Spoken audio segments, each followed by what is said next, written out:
মর্ম, স্বামীর মর্ম বুঝবে না।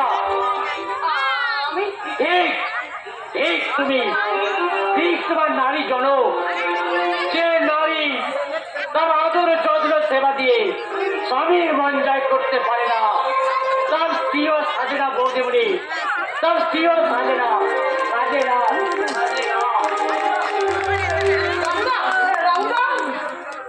মল্লিকা, মল্লিকা, রামদা এসব কি বলে গেল মল্লিকা? তার মানে রোজ রাতে তুমি আমাকে একা ঘুমন্ত অবস্থায় বিছানায় ফেলে রেখে তুমি অন্য ঘরে রাত কাটাও মল্লিকা?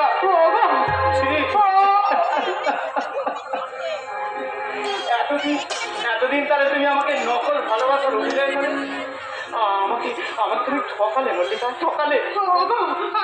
আমার ভুল হয়ে গেছে, আমাকে তুমি ক্ষমা করো। ক্ষমা চাইছো মল্লিকা? বলো তো, বলো তো এই ক্ষমার বিনিময়ে তুমি কি আমার হারিয়ে যাওয়া বিশ্বাসটুকু ফিরিয়ে দিতে পারবে? ফিরিয়ে